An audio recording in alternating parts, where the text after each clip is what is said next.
श्री गणेशाय नमः, श्री सरस्वत्याय नमः, श्री हरये नमः। एयूएम जय विष्णु। भगवान की कृपा से आज हम सभी ज्येष्ठ शुक्ल एकादशी अर्थात पवित्र निर्जला एकादशी व्रत की पुण्य कथा का श्रवण करने जा रहे हैं। यह व्रत अत्यंत कठिन परंतु अत्यंत फलदायक माना गया है। इसका पालन करने से मनुष्य समस्त पापों से मुक्त होकर विष्णु लोक को प्राप्त करता है।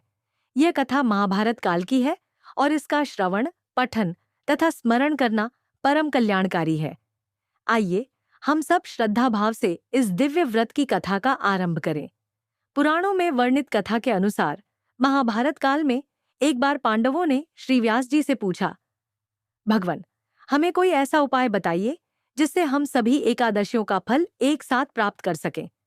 तब श्री व्यास जी ने कहा, हे धर्मात्मा पांडवों, यदि तुम सब एकादशी व्रत नहीं कर सकते तो ज्येष्ठ शुक्ल पक्ष की निर्जला एकादशी को विधिपूर्वक उपवास करो।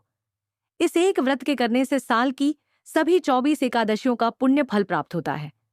सभी पांडवों ने यह व्रत करना स्वीकार किया, लेकिन भीमसेन बोले, भगवान, मैं भोजन के बिना एक दिन भी नहीं रह सकता। मुझे तो अग्नि के समान भूख लगती है।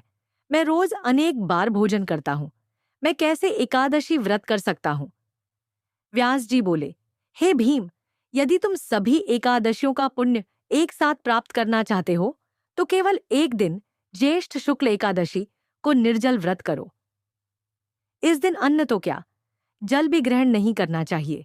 यह कठिन है परंतु इसका फल अपार है। भीमसेन ने साहस करके व्रत का संकल्प लिया।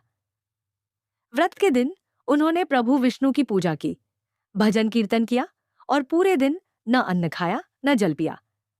रात्रि को भी प्रभु स्मरण करते हुए जागरण किया। अगली सुबह द्वादशी के दिन स्नान करके ब्राह्मणों को दान दक्षिणा देकर अन्न खिलाकर फिर स्वयं अन्न जल ग्रहण किया।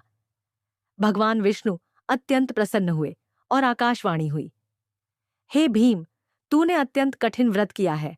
इस व्रत के प्रभाव से तेरे समस्त पाप नष्ट हो गए हैं और तुझे सभी एकादशियों का पुण्य फल प्राप्त हुआ है। जो कोई इस व्रत को श्रद्धा से करेगा वह अंत में विष्णु लोक को